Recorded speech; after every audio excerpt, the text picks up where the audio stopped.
if you're plagued by bouts of depression and anxiety, that does destabilize your identity.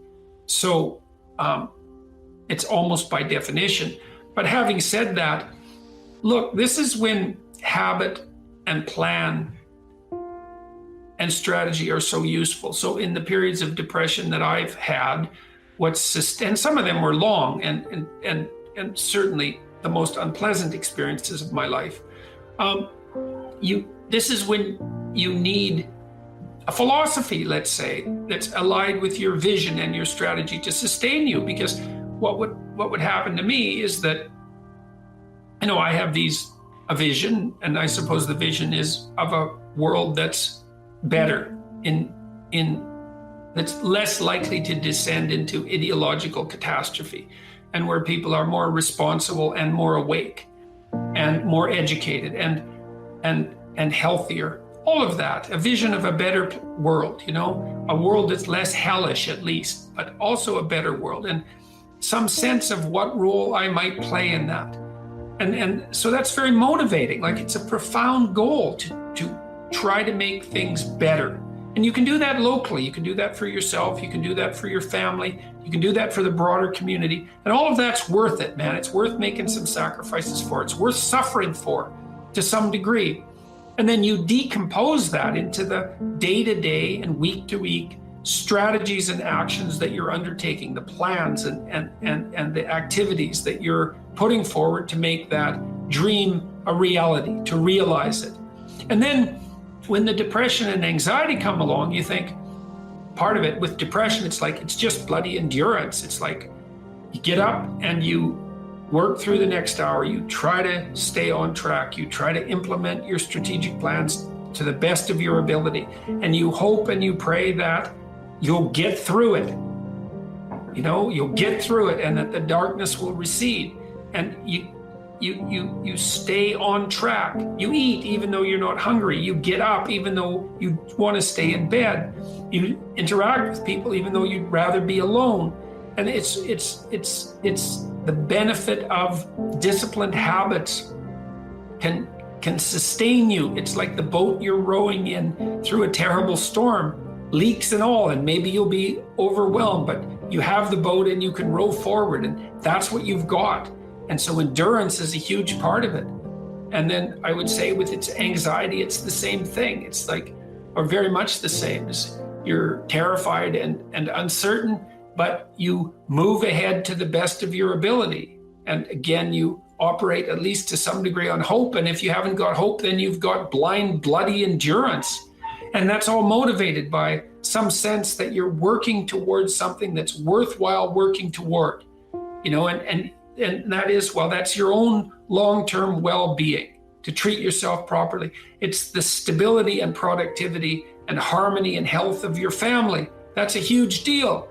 And then it's whatever benefit you can be to the community. And if you have to limp along and drag yourself forward in order to maintain that pathway, then so be it, because it's better than the alternative. You need an ideal because you have nothing to aim at, but an ideal is a judge, and you always fall short of the ideal. So how the hell can you have the benefits of having an ideal without having the crushing blow that goes along with having the judge that always regards you as insufficient? So I was trying to work that out in the chapter, and this is something I've had to work out a lot as a clinical psychologist. It's like, let's say you need a goal, but we don't want to let your distance from the goal crush you. So you got to set up a goal, and then you got to break the goal down into parts so that you can move towards it, and you have a fairly high likelihood of doing it. So that's a bit of practical, I wouldn't say advice, it's because it's better than advice. It's some practical knowledge about how to go about achieving an aim. Set a high aim, but differentiate it down so you know what the next step is, and then make the next step difficult enough so you have to push yourself past where you are, but also provide yourself with a reasonable probability of success. It's also what you do with children, right? You want to push them because they need to grow up and be more than they are, right? But you don't want to crush them with constant failure. So what you do is aim high and make the goal difficult but proximal. I think a tremendous amount of what you might regard as shadow integration, which in the parlance of behavioral psychologists would be something like assertiveness training, right? It's training in how to stand up for yourself and for your, let's say, for your better self, which would be the self that you could use productively over a medium to long period of time that would be of use to you, but also of use to people around you. So it's a self that's bounded by the necessity of taking care of yourself, but also simultaneously taking care of the people around you. I think that the simplest way to start that work is to consult your resentment. You know, it's easy to become bitter about life and to become angry because, of course, life is difficult and it's full of disappointments, and people are also subject to betrayal on the part of themselves and on the part of people that hypothetically care for them. And so it's easy to get bitter and to be resentful. And resentment is a very useful emotion, even though I think it's one of the most damaging emotions if it's not dealt with properly. So if you're resentful, it basically means only one of two things. It either means you should grow up and quit whining and get on with your life, or it means that you're being subject to tyrannical forces of one form or another, maybe emanating from you, maybe a consequence of the natural environment, maybe a consequence of society. You're being subject to tyrannical forces and you're not putting your own best interests forward, like in that broader sense that I described. And I don't mean your selfish, narrow interests that only serve the purposes of instantaneous gratification. I mean your own best interests in terms of developing your character over the span of your life. If you're resentful, it either means that you're immature and that you should grow the hell up. And so you need to figure out how much of your resentment is that, and maybe allied with the desire to find other things or people to blame. But the other possible option is that you have something to say or do, right? Because you're in a situation where you're violating your own internal ethical standards and you're being required, pressured, let's say things you don't believe or to do things that you believe to be wrong. And you need to determine, you need to start to strategize and plan how you can rectify that so that you can say what you mean. Like if you're negotiating with a marital partner, for example, and there are issues in your marriage that aren't making you happy, well, the first thing is you have to take note of that, right? To see that you're actually unhappy.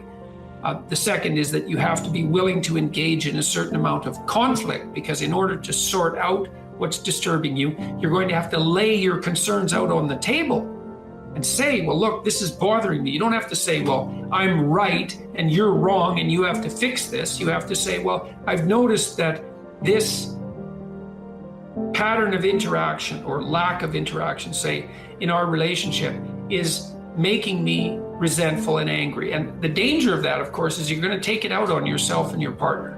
The danger is passive aggressiveness. You know, you're not going to respond to your partner positively when they do something good if you're resentful about them. And you're not going to respond to yourself properly. And so you have to lay it out on the table, but sort of in a spirit of ignorant humility. It's like, look, I'm frustrated. I'm feeling this way about our relationship. Here's what I think might be going wrong, maybe on my part and maybe on your part. And here's what I envision as a possible solution. That's also really necessary if you're going to say what you have to say, which is to manifest yourself properly in the world. Is you can't just complain about what's wrong. You have to think, well, what would my minimal preconditions for satisfaction be? One of the things I've thought about a fair bit is the meaning of the Sermon on the Mount. And as far as I can tell, it's basically two-part wisdom. The first is that you should aim at the highest good that you can imagine. And that would be a good that includes everyone, right? So if I wanted what was good for you, say, if I genuinely wanted it, I'd want it in a way that was good for you now and good in the long run and good for you and your family and your community and maybe good for me too. You know, you could conceive of that as the desire. And I think that's a good definition of love. is that you actually want the best, you want the best possible outcome. And in the Gospels, of course, that's extended even to your enemies. Yes. Right? Is that, okay, if we're going to have things good, let's have it good enough for even the people that set themselves up against me. Because if the world was running properly, things would be good for them too. And that would be better. And it seems to me that that's a very good way of looking at things. It's a difficult way of looking at things. And then the second part of the Sermon on the Mount is something like, having established that as your aim, which is no easy thing, by the way, right? Because you have to be pretty clear-headed and single-minded to actually want that to be your aim. Then you can concentrate on the day and you can try telling the truth. And you can ally, so there's truth and love that are allied together. Truth, love, and attention, it's something like that are all allied together.